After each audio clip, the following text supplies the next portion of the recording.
जम्मू कश्मीर में 20 अक्टूबर की रात एक बड़ा आतंकी हमला हुआ जिसमें 7 लोगों की अभी तक मौत की खबर सामने आई है। 5 लोग घायल हैं, उनका इलाज चल रहा है। ये हमला गांदरबल में हुआ।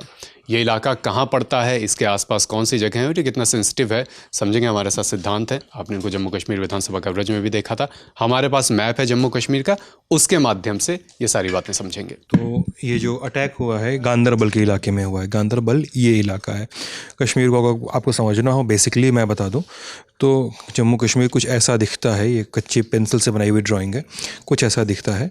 और जिसमें से एक हिस्सा काट दीजिए लद्दाख का, जो इस तरफ आ रहा है, इस पूरी लाइन के इस तरफ का हिस्सा है लद्दाख का। वो एक यूटी है, जो जिस यूटी में एडमिनिस्ट्रेशन सारा रहेगा केंद्र सरकार के पास ही। लेकिन उसके बाद जम्मू कश्मीर का जो इलाका है, ये इलाका यहाँ पे बड़ी सी एक पहाड़ी है जिसको पीर पंजाल कहते हैं। पीर पंजाल की बगल की जो घाटी का इलाका है, ये है कश्मीर। कश्मीर में ये रहा श्रीनगर, और श्रीनगर के बगल में है गांदरबल। अगर श्रीनगर से आप ट्रैवल करते हैं तो आपको 2-2.5 घंटे में गांदरबल पहुँच जाते हैं आप। और गांदरबल में आगे सोनमर्ग है, और सोनमर्ग यानी आपका लद्दाख का जो एंट्री पॉइंट है। जितने भी लोगों को लद्दाख जाना होता है वो इधर से एंट्री लेते हैं। और इसके अलावा 2 रास्ते हैं जो अमरनाथ यात्रा के तक जाते हैं। एक तो रास्ता है जो पहलगाम होते हुए जाता है, अमरनाथ केव टेम्पल अगर यहाँ पे देख भी सकते हैं आप, बना हुआ है टी का मार्क जो है अमरनाथ केव टेम्पल। और दूसरा रास्ता ये है, यह रास्ता भी अमरनाथ यात्रा के लिए चुना जाता है। अब अटैक जो हुआ है गांदरबल के इलाके में हुआ है। अगर आप देखें जियोग्राफिकली तो एक तरफ यहाँ पे एक यूटी है बड़ी सी जो भारत में है, बांदीपोरा, कुपवाड़ा, बारामूला ये सारे भारत में हैं, बडगाम भारत में है। तो गांदरबल का कोई भी इलाका पाकिस्तान से नहीं लगता है। अब मैं अगर इस पूरे रिस्क से साथ कहूँ कि भारत सरकार और भारत का जो मैप वाला जो पूरा हिसाब किताब है सरकारी, वो आपको ये नहीं बताता है नक्शे पे कि भारत का कौन सा हिस्सा पाकिस्तान ने कब्ज़ा करके रखा है, अवैध कब्ज़े में है, जिसको हम पाकिस्तान ऑक्यूपाइड जम्मू कश्मीर कहते हैं। तो ये मुजफ्फराबाद वगैरह का इलाका, पूंछ, राजौरी, मीरपुर, कोटली, ये सारा इलाका पाकिस्तान के कब्ज़े में। इसका आधा मतलब पूंछ आधा हिस्सा पाकिस्तान के कब्ज़े में, जम्मू तक लगाया था। फिर जम्मू के बाद आपकी इंटरनेशनल बाउंड्री शुरू हो जाती है।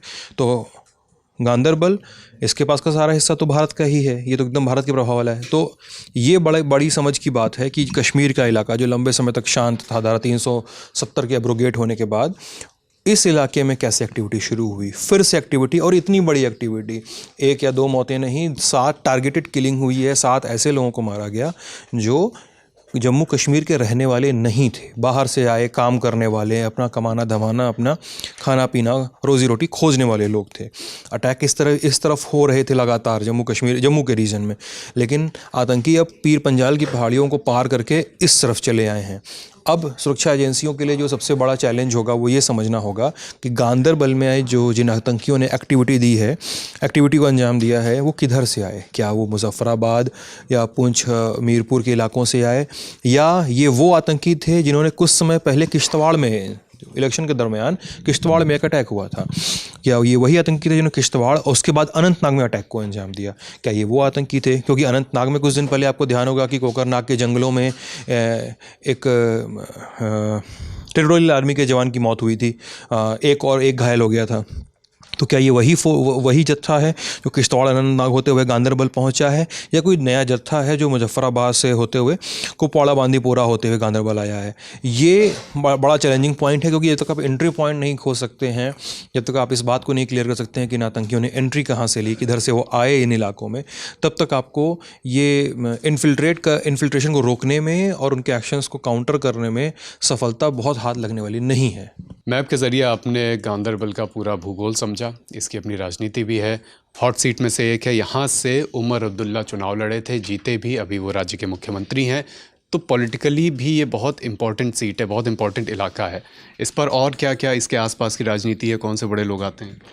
मतलब गांदरबल जो इलाका है वो उमर अब्दुल्ला के अपने घर की सीट रही है, मान के चलिए। पॉलिटिकली इसमें बहुत ज़्यादा नहीं कह सकते। दो जगहों से चुनाव लड़ा इस बार उन्होंने, गांदरबल और बडगाम। पहले तो कहते थे चुनाव लड़ेंगे नहीं, फिर लड़े तो दोनों सीटों से लड़े, दोनों सीटों से जीत भी गए उमर अब्दुल्ला।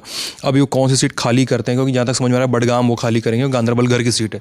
उनके पिता भी यहाँ से चुने गए थे पहले, और उनके घर के दूसरे सदस्य भी, उनके परिवार के जो करीबी रहे हैं वो भी यहाँ से चुनाव लड़ते रहे हैं गांदरबल की सीट से। रोचक बात यह है इसमें कि ये इलाका, गांदरबल का इलाका, काफ़ी शांत इलाका माना जाता था।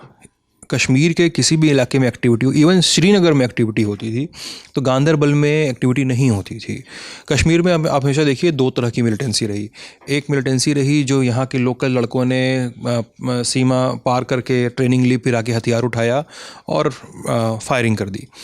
और दूसरे तरीके की जो मिलिटेंसी भी क्या कहें, वो तो अटैक था, जो पाकिस्तान से अलाइनिंग रीजन्स हैं हमारे, जो सीमा हम साझा करते हैं पाकिस्तान से, वहाँ से सीधा इन्फिल्ट्रेशन होता था या सीधे अटैक होते थे पाकिस्तान की तरफ से। ये दोनों बंद था लंबे समय तक। और साल 2019 के बाद जब 370 को एब्रोगेट किया गया था, तो ये कहा गया कि हम स्थितियों में काबू लाने के लिए ऐसा कर रहे हैं। तो साहब, स्थितियों को कैसा काबू में ला पाए आप ये दिखा पा रहे हैं क्या ग्राउंड पे? नहीं दिखा पा रहे हैं ना आप। लद्दाख आपके पास इलाका है, लद्दाख का पूरा एडमिनिस्ट्रेशन आपके हाथ में है। लद्दाख में आपने इसलिए किया है क्योंकि आपको स्ट्रेटेजिकली बहुत ज़रूरी है। तो क्या आप वो कर पा रहे हैं? नहीं, आप नहीं कर पा रहे हैं। आप, पाकिस्तान यहाँ पर सटा हुआ है आपसे, मुश्किल से आप श्रीनगर से 3-4-5 घंटे की ड्राइव पे आप पाकिस्तान की सीमा के एकदम पास जा सकते हैं। ठीक है, बहुत सेंसिटिव जोन है, आर्मी तैनात है वो सॉरी सीमा नहीं है, मैं करेक्ट करूँगा अपने आप को, वो लाइन ऑफ कंट्रोल है। आर्मी तैनात है वहाँ पे, क्योंकि इसीलिए लाइन ऑफ कंट्रोल है। लेकिन आप जा सकते हैं आराम से वहाँ पे बाई रोड, बाई ट्रैवल करके। आप कह तो रहे हैं कि इतना ट्रैवल आसान है, तो आप ये बताइए ना साहब कि इस पूरे राज्य का एडमिनिस्ट्रेशन तो अभी एलजी के हाथ में ही है ना। सरकार चुन ली गई, सरकार के हाथ में पुलिस नहीं है, सरकार के हाथ में कानून व्यवस्था नहीं है। तो आपने क्या किया है इस जोन को मिलिटेंसी फ्री बनाने के लिए? प्रैक्टिकली आपने अभी तक कुछ नहीं किया है, क्योंकि दिख नहीं रहा है, because 7 people have lost their lives. तो अभी सरकारों से ये पूछने की जरूरत है, साहब आप कर रहे हैं तो क्या कर रहे हैं? क्योंकि आपके ऐलान तो यही है ना कि आपने बहुत संभाल लिया है। और अब जाके देखिए, हम लोग जब जम्मू कश्मीर गए थे तो कई सारे लोग बोल रहे थे कि आप यहाँ पे खड़े होकर बात कर पा रहे हैं तो यही आपकी उपलब्धि है। तो ये उपलब्धि नहीं है हमारी दोस्त, हमारी उपलब्धि अभी बहुत हासिल करना बचा है सरकारों को, मुझे लगता है। शांतिपूर्ण कहा जाने वाला इलाका, बड़ा हमला, तमाम सवाल। इस हमले को लेकर, जम्मू कश्मीर की स्थितियों को लेकर और भी जो अपडेट आएगा बताते रहेंगे। देखते रहिए लल्लन टॉप।